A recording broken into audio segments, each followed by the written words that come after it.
Um abraço a todas e a todos.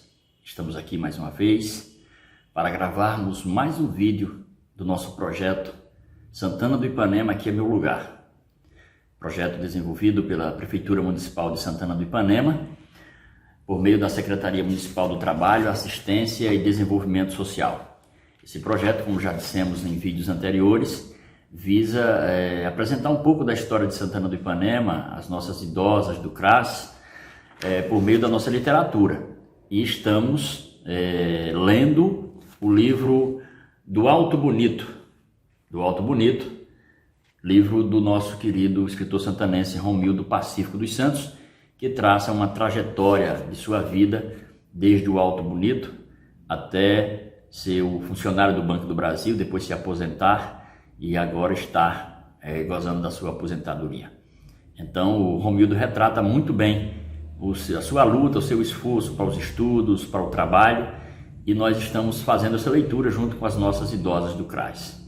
Hoje eu vou dar a minha contribuição, depois de ter apresentado no vídeo anterior um resumo das principais leituras feitas, que foram os primeiros 8 capítulos do livro, que tratou sobre o Alto Bonito primeiro ciclo, o Alto Bonito segundo ciclo, Lagoa do João Gomes, Sítio Bom Sucesso, a seca de 1952, os fazendeiros vizinhos, João Vieira, a precisão é amiga da covardia, e o 8º capítulo, Pagar no Toco. Hoje nós vamos contribuir lendo o 9º capítulo, que trata de Meus Tios na Cidade. O Romildo, nesse capítulo, ele faz uma apresentação dos tios dele que contribuíram para a sua vida e que alguns moravam na zona urbana de Santana do Ipanema. Vamos à leitura? Meus tios na cidade. Quando me entendi de gente, alcancei 3 dos meus tios paternos morando na cidade em Santana do Ipanema. Quando em 1948, eu com apenas 6 anos de idade, fui morar na casa de vovó, nas Lagoas. Sempre os via aos domingos, quando eles vinham visitar os seus pais. O resto da família, que morava nos sítios, aproveitava a oportunidade para se juntar, pois a união era o tom da família Pacífico. Todos os sábados à tardinha, eu fazia companhia à minha avó Angelina para se deslocar até a cidade. Chegando lá ao pôr do sol, nos hospedando na casa do tio Sebastião, tio Mon, jantávamos, dormíamos e às 4 horas íamos assistir à missa na igreja matriz de Senhora Santana. Ao término da missa, deslocávamos-nos para a Lagoa do João Gomes, na viagem de volta. A partir daí é que eu passei a me interessar pelas coisas da cidade, interessar-me pela vida saudável, limpa, organizada, que me passava pela cabeça. Durante o tempo que eu morava no Alto Bonito, só se vinha para a cidade, fora os dias de feira aos sábados, na noite de Ano Novo, ou no último dia da festa de Senhora Santana, em 25 de julho. Ou então, quando aconteciam as missões que eram conduzidas por Frei Damião. Na época, era raro se ouvir música, porque fora uma oportunidade dessas, o que chegava para a gente ouvir era cantiga de violeiros, raramente, como acontecia quando um fazendeiro bancava uma cantoria. Um desses fazendeiros era o senhor Tobias de França, do Serrote dos Franças, e que sempre íamos assistir. Na cidade, não existia tanta escassez assim. Fiquei maravilhado quando, numa tardinha de sábado, ao chegar à cidade com a minha avó, fui incumbido de ir à barbearia do meu tio Sebastião. No meio do trajeto, de cerca de 300 metros, alguém estava passando num alto-falante, coisa rara na época, a música que depois de muito tempo vim identificá-la como Gosto que me enrosco, do autor Senhor. O meu tio Sebastião era proprietário da barbearia mais conhecida da cidade, e eu, morando na casa de vovó, todos os meses vinha cortar meu cabelo com ele, logicamente aproveitando a oportunidade. Mas dessa época lembro-me também que, já morando no Alto Bonito com minha mãe, fui portador de uma mensagem para a realização de um negócio. O fato é que minha mãe era costureira. Quando se casou, levou uma máquina de costura para a realização de costuras de casa. Com o tempo, como mamãe fazia roupas de homens, calças, camisas e até paletó, com muito esmero, passou a explorar esse meio de vida que a ajudava na manutenção dos filhos após enviuvar. Um determinado domingo, na casa de vovó, tio Sebastião se prontificou a comprar uma máquina nova, mais robusta, da marca Singer, para facilitar o trabalho da minha mãe. Como naquele momento as finanças estavam direcionadas para a condução dos trabalhos na roça, mamãe prontificou-se a lhe pagar quando colhesse a safra. Na semana seguinte, eu fui, em um dia de muita chuva, buscar a máquina que iria facilitar a vida profissional da minha mãe, adquirida na casa JT de Aquino, de João de Aquino Rocha. Isso se deu com certeza no ano de 1949. Outro tio meu que eu alcancei morando na cidade foi João Pacífico. Mas tio João era meio cigano. Foi empregado de uma grande loja de tecidos, do conhecido José Quirino.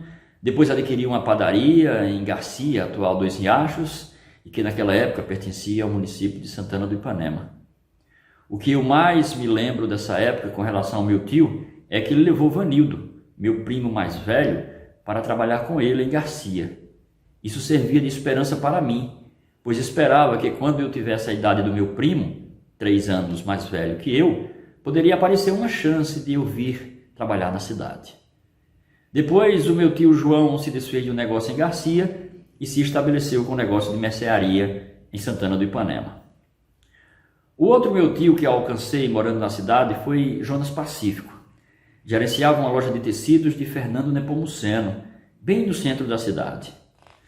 Logo depois, passou a ser funcionário público, fiscal da Prefeitura de Santana do Ipanema, quando eu passei a ter relações mais estreitas com ele. Tio Jonas sempre me acompanhou de perto. Transformou-se quase que no meu tutor. Os meus passos no começo do meu caminhar tiveram a sua orientação, a sua ajuda, o seu interesse, enfim, em facilitar a minha vida. Foi ele que me chamou para ajudá-lo numa mercearia que ele tocava no centro da cidade e que eu vindo do mato, me acostumar com a ideia de ficar detrás de um balcão. Nessa época, tia Laura morava com ele. Depois é que fui morar com o tio Pepe em Recife.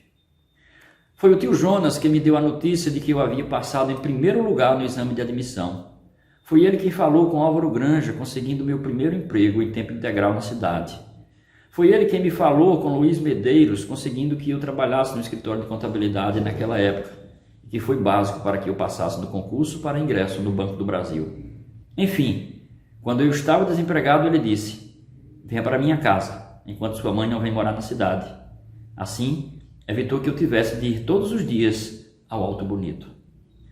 Quando eu passei no concurso para o Banco do Brasil, ele soube do resultado à noite por meio de João Farias Filho, seu amigo e futuro meu colega de banco. No dia seguinte, às 5 horas, ele bateu a porta da minha casa para avisar que eu havia passado, o que era uma verdadeira façanha naquela época. Mas o que eu quero deixar aqui registrado é que com esses meus 3 tios, foram como um farol a me direcionar para a vida na cidade. Diferentemente de quem morava no campo, via-se sem ter que pegar no pesado, como a gente dizia da vida de quem explorava a atividade fora da cidade. É bem possível que, se não fosse o exemplo dado por eles, eu não tivesse me endereçado para a vida do estudo, do emprego na cidade, enfim, do passaporte para aquilo que eu considerava realização pessoal. Outro tio meu que não morava no campo era o tio Pepe, Pedro Pacífico Filho. O que mais me fazia lembrar dele era a sua passagem pela Segunda Guerra Mundial. Sempre o olhar como um ser dotado de algo a mais, como mais comunicativo, mais bem de vida financeiramente que os outros.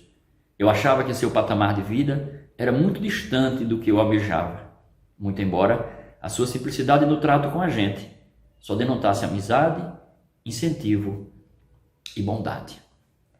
Bem, esse foi a passagem que nós lemos do 9º capítulo do livro do Alto Bonito, do nosso querido Romildo Pacífico dos Santos. Quero mais uma vez agradecer a paciência de todos que nos acompanharam, e nós estamos no início da Semana Santa. Antes, porém, do nosso agradecimento especial, nós queríamos que todos que estão nos assistindo pudessem fazer uma oração para o nosso querido Romildo Pacífico, que encontra-se internado em Maceió, acometido da Covid-19, está entubado, está sob os cuidados médicos, mas necessita das nossas das nossas preces, das nossas vibrações. No mais, queremos desejar a todos uma feliz Páscoa, uma Semana Santa de reverências, de reflexões, de orações, para que o nosso bondoso Deus possa nos orientar e fazer algo em prol desse nosso mundo que passa por essa pandemia do novo coronavírus. Que todos nós possamos refletir durante esta semana e que possamos entrar em estado de vigília e oração. Um grande abraço, feliz Páscoa para todos e todas.